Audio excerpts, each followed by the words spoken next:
Hi hello ನಮಸ್ಕಾರ ಎಲ್ಲರಿಗೂ. Clever of knowledge at Kannada ಚಾನಲಿಗೆ ವೆಲ್ಕಮ್.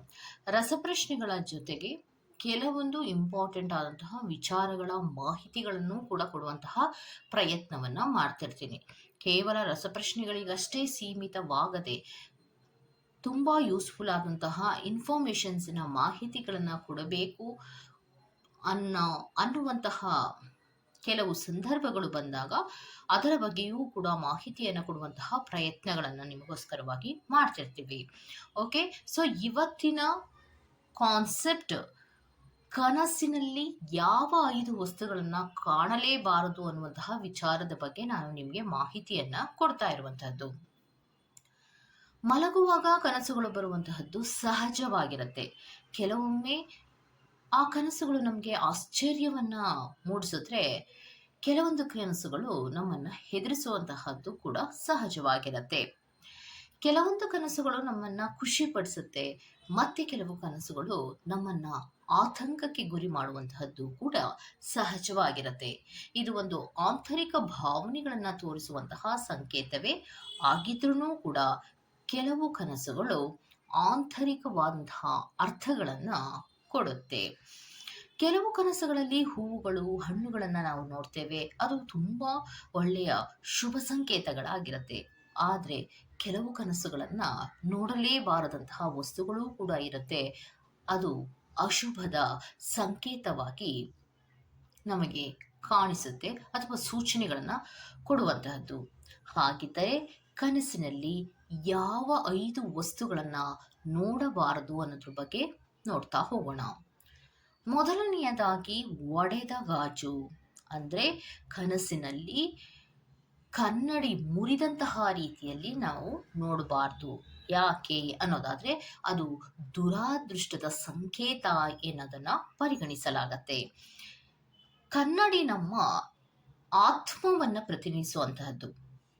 ಮುರಿದ ಕನ್ನಡಿಯನ್ನ ನಾವು ಕನಸಿನಲ್ಲಿ ನೋಡ್ತಾ ಇದ್ರೆ ವ್ಯಕ್ತಿಯಲ್ಲಿಯೇ ಕೆಲವು ನ್ಯೂನ್ಯತೆಗಳಿದೆ ಅನ್ನುವಂತಹದನ್ನ ತೋರಿಸುವಂತಹದ್ದು.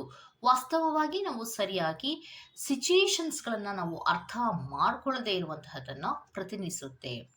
ಅದಕ್ಕೋಸ್ಕರವಾಗಿ ಕನಸಿನಲ್ಲಿ ಮುರಿದ ಕನ್ನಡಿಯನ್ನ ನೋಡಿದ್ರೆ ಸಂಬಂಧಗಳಲ್ಲಿ ಅಥವಾ ವೃತ್ತಿಯಲ್ಲಿ ಅಥವಾ ಮಾನಸಿಕ ಸ್ಥಿತಿಯಲ್ಲಿ ಸಮಸ್ಯೆಗಳಿದೆ ಎನ್ನುವುದರ ಅರ್ಥ ಆಗಿರುತ್ತೆ.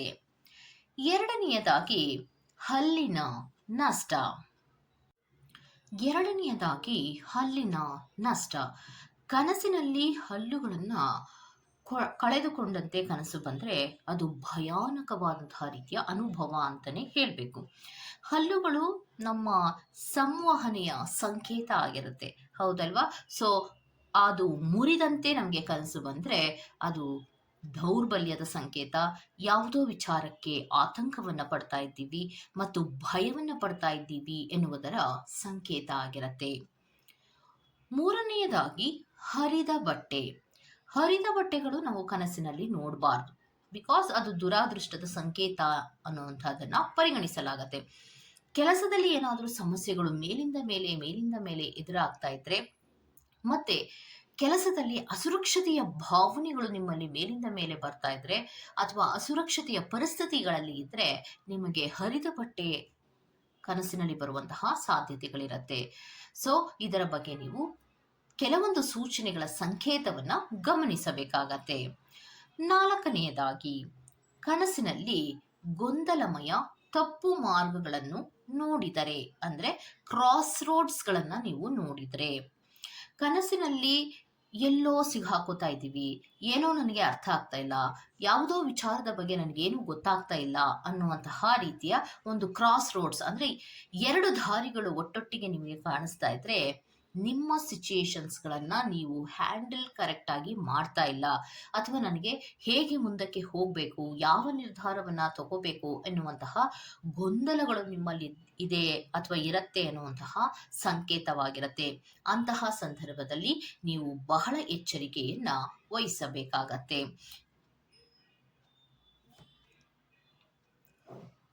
ಮತ್ತೆ 5ನೆಯದಾಗಿ ಕತ್ತಲೆ ಮತ್ತು ಭಯಾನಕವಾದಂತಹ ಸಮುದ್ರ.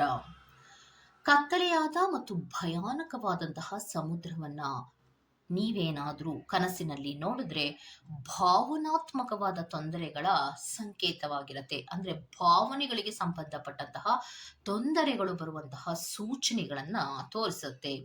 ಈ ಕನಸುಗಳಲ್ಲಿ ಚಂಡಮಾರುತ ಬರುವಂತಹದ್ದು ಅಥವಾ ಅಲೆಗಳು ಜೋರಾಗಿ ರಭಸದಲ್ಲಿ ಹೊಡೆಯುವಂತಹ ಕನಸುಗಳೇನಾದರೂ ಬಂದ್ರೆ ಮನಸ್ಸಿಗೆ ಸಂಬಂಧಪಟ್ಟಂತಹ ಸಂಘರ್ಷಗಳು ಅಥವಾ ನಿಮ್ಮ ಜೀವನದಲ್ಲಿ ಅಡ್ಡಿಪಡಿಸುವಂತಹ ಅಥವಾ ನಿಮ್ಮ ಜೀವನದಲ್ಲಿ ಕೆಲವೊಂದು ವಿಚಾರಗಳನ್ನ ಅಡ್ಡಿಪಡಿಸುವಂತಹ ಸವಾಲುಗಳು ನಿಮ್ಮ ಮುಂದೆ ಬರ್ತಾ ಇದೆ ಅನ್ನುವಂತಹ ಸೂಚನೆಯಾಗಿರುತ್ತೆ. ಈ ಮೇಲಿನ 5 ಸೂಚನೆಗಳಲ್ಲಿ ಯಾವುದಾದರೂ ಒಂದು ಸೂಚನೆ ಬಂದರೂ ಕೂಡ ಆ ಸೂಚನೆಯ ಅರ್ಥ ಏನು, ಯಾವುದರ ಸಂಕೇತವಾಗಿರುತ್ತೆ ಅನ್ನುವಂತಹ ಮಾಹಿತಿಗಳನ್ನು ನಿಮಗೋಸ್ಕರವಾಗಿ ಕೊಟ್ಟಿದ್ದೇನೆ. ಈ ತರಹದ ಇನ್ಫಾರ್ಮೇಷನ್ಸ್ಗಳು ನಿಮಗೆ ಇಷ್ಟವಾಗಿದ್ದರೆ ದಯವಿಟ್ಟು ಸಬ್ಸ್ಕ್ರೈಬ್ ಮಾಡಿ, ಪಕ್ಕದಲ್ಲೇ ಇರುವಂತಹ ಬೆಲ್ ಐಕಾನ್ನ ಪ್ರೆಸ್ ಮಾಡಿ. ನಾನು ನಿಮ್ಮನ್ನು ಮತ್ತೊಂದು ಇಂಪಾರ್ಟೆಂಟ್ ಆದಂತಹ ವಿಚಾರದೊಂದಿಗೆ ಸಿಗ್ತೀನಿ ಅಂತ ಹೇಳ್ತಾ, ಅಲ್ಲಿವರೆಗೂ ಟೇಕ್ ಕೇರ್, ಬಾಯ್.